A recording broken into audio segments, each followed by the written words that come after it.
શિક્ષાપત્ર 4 પ્રભુનું વિરુદ્ધ ધર્માશ્રયત્વ. પ્રભુના ધર્મો અપ્રાકૃત છે, એટલે કે પ્રકૃતિને આધીન નથી. એ એક સ્વરૂપમાં જ સ્થિતિ કરી રહ્યા છે ને સ્વરૂપથી અભિન્ન છે, એવું શ્રુતિમાં તેમજ શ્રી ભાગવતમાં પણ નિરૂપણ કરવામાં આવેલું છે. એક કર્તાપણું, સર્વરૂપપણું, સર્વાધારપણું એ એના મુખ્ય ધર્મો છે. વળી વ્યાપકપણું તથા વિરુદ્ધ ધર્માશ્રયપણું વગેરે ધર્મો પણ શ્રુતિમાં નિરૂપણ કરવામાં આવેલા છે. ઐશ્વર્ય વગેરે અંતરંગ ધર્મો શ્રી ભાગવતમાં આપેલા છે, તે પણ સ્વરૂપ ભેદને લઈને મર્યાદાને પુષ્ટિ એવા બે ભેદોથી જુદા પડે છે. આમ સર્વધર્મમાં પણ ભેદ પડે છે, એવું શ્રી વલ્લભ પ્રભુનું વચન છે. માટે અહીં શ્રી કૃષ્ણનું સ્વરૂપ તો વિશેષ કરીને અંતરંગ પુષ્ટિમાર્ગીય ધર્મ છે. એવું વિચારવું કે પ્રભુએ વિરુદ્ધ ધર્માશ્રયપણાનો અંગીકાર પોતાના સુખ માટે કર્યો છે. વ્રજમાં પ્રભુ કુમાર અવસ્થા રાખે છે. શ્રી યશોદોત્સંગ લાલિત પ્રભુ કુમાર જ છે. શ્રીમદ વલ્ભાચાર્યજીએ શ્રી સુબોધિનીજીમાં કૌમારમ જહતુ વ્રજે એવા શ્રીમદ ભાગવત વાક્યથી વિવૃત્તિમાં એવું વર્ણન કર્યું છે કે કુમાર લીલા વ્રજમાં રાખીને પૌગંડ કિશોર વયની લીલા કરી. આમ નિત્ય લીલા ઠેકાણે ઠેકાણે સંપાદન કરી કુમારિકાના ભાવોને જાણનાર હરિવ્રજમાં જ કુમાર છે. ગૂઢ પ્રભાવવાળા 11 વર્ષના એ શ્રી બળદેવજી સહિત ત્યાં વ્રજમાં વસ્યા. આ વાક્ય મિશ્ર ભાવવાળું છે, એટલે કે સ્મૃતિમાં વ્યાપક રૂપ તથા ઐશ્વર્ય જ્ઞાન વગેરે ધર્મ સહિત રૂપનું વર્ણન છે. દશમ સ્કંધમાં કૌમારમ જ હતોર્વ્રજે વ્રજમાં કુમાર અવસ્થા રાખી એવું નિરૂપણ છે.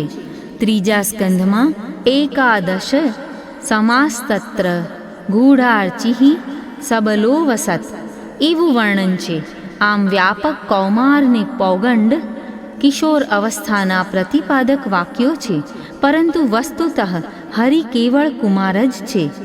કારણ કે વ્રજભક્ત એટલે ઋષિરૂપા કુમારિકા છે ને બીજી સામગ્રી પણ એવી જ છે. પ્રભુનું આવું મિશ્ર રૂપે વર્ણન છે, એવી સ્થિતિમાં રાસ લીલાદી કર્યાનું નિરૂપણ છે. એ આ વિરુદ્ધ ધર્માશ્રયપણું જણાવવા માટે જ છે. આ વિરુદ્ધ ધર્માશ્રયત્વ પુષ્ટિમાર્ગનું તત્વ છે. પંડિતો એને એ પ્રકારે જ જાણે છે. ગીત ગોવિંદના પહેલા શ્લોકમાં પણ એવું જ, એટલે કે કુમારાવસ્થા સૂચક શ્રી નંદરાયજીનું વચન તથા શ્રી સ્વામિનીજી સાથે ક્રીડા કર્યાનું નિરૂપણ કરવામાં આવ્યું છે. જો પ્રભુનું વિરુદ્ધ ધર્માશ્રયપણું સ્વીકારવામાં ન આવે તો આ નંદ વચન શી રીતે ઘડી શકે? માટે પુષ્ટિમાર્ગીય પ્રભુ વિરુદ્ધ ધર્માશ્રયી છે. અહીંથી 15મા શ્લોક સુધી વિરુદ્ધ ધર્માશ્રયત્વ દ્રષ્ટાંતો આપ્યા છે. જેઓ ચતુર પુરુષો છે તેઓએ રસમાર્ગના ધર્મોને સમજવા જોઈએ. શ્રી ઠાકોરજી બાલક છે, છતાં રસિકોના શિરોમણી છે. પોતે સ્વતંત્ર છે, છતાં સદા ભક્તને વશ છે. પોતે સર્વથા ભયરહિત છે, છતાં ભયયુક્ત હોય. નિરપેક્ષ હોવા છતાં ઈચ્છાયુક્ત હોય. ચતુર છતાં મહામુગ્ધ હોય. સર્વજ્ઞ હોવા છતાં જાણે અજ્ઞ હોય એવા જણાય છે. આત્મામાં રમણ કરનારા હોવા છતાં ગોપીજનોની રતિ સદા વધારે છે. પૂર્ણ કામ હોવા છતાં કામાર્થ બને છે. દીન ન હોવા છતાં એ દીનની માફક બોલે છે. પોતાના તેજથી પ્રકાશિત હોવા છતાં ભક્ત સમક્ષ પ્રકાશ વગરના હોય તેવા જણાય છે. બહાર બિરાજતા હોવા છતાં ભક્તોના અંતઃકરણમાં બિરાજે છે. સ્વતંત્ર છતાં પરતંત્ર એટલે કે ભક્તાધીન છે. સર્વ સામર્થ્ય યુક્ત હોવા છતાં અસમર્થ છે. કૃપાળુ પુષ્ટિમાર્ગીય કૃષ્ણ એવા પોતાના વિરુદ્ધ ગુણોના સ્થાનરૂપ છે. હંમેશા એવા વિરુદ્ધ ધર્માશ્રયવાળા કૃષ્ણના શરણની ભાવના હૃદયમાં સતત કરવી.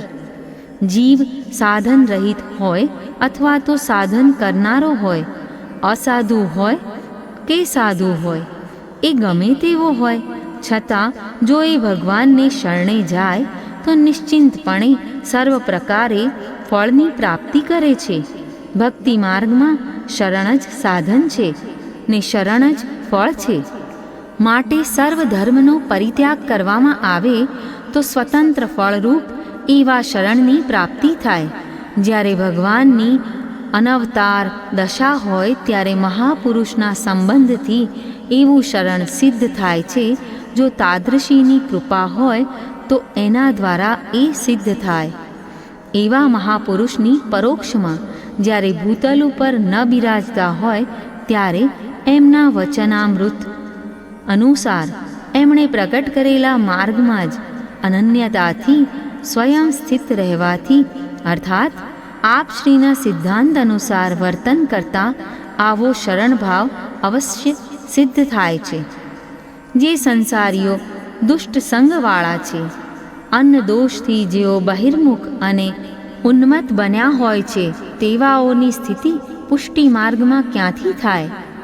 માટે એવી સ્થિતિ ભગવત શરણ પ્રાપ્ત કરવાની શ્રીમદાચાર્યજીના ચરણારવિંદનો સદાય આશ્રય રાખવો.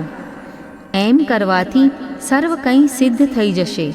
દૈવ યોગે સત્પુરુષોના સંગના અભાવથી પોષણ ન મળતા મન પ્રસન્ન ન રહે ને તેથી કરી જો એમનો આશ્રય શિથિલ થાય તો શી ગતિ થાય?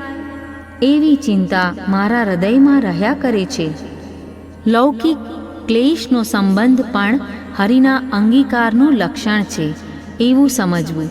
નવરત્ન ગ્રંથમાં શ્રીમદાચાર્યજીના વચનામૃત છે કે પ્રભુ લોકમાં તથા વેદમાં સ્વાસ્થ્ય નહીં કરે.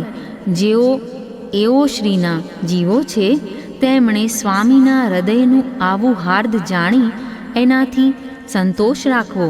માટે જ લૌકિક ક્લેશ અંતઃકરણમાં તો કદીએ કરવો નહીં, પરંતુ બહારથી લૌકિક ક્લેશ ભલે થાય, કેમ કે એ થવાથી લૌકિક પ્રત્યે ઉદાસીનતા સિદ્ધ થઈ જાય છે.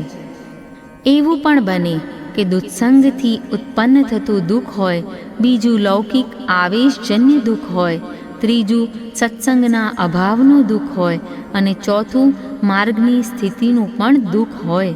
પરંતુ શ્રી મહાપ્રભુજીના ચરણારવિંદની કૃપાથી તથા તદીયના સંગથી ભક્તો એવા આપણા તેવા દુઃખો તો ક્ષણ માત્રમાં દૂર થઈ જશે એ નિશ્ચિત છે. પરંતુ એવા ભગવદીઓ દુર્લભ છે. એથી મન નિરંતર ખિન્ન રહે છે. એથી નિરાશ થવું નહીં.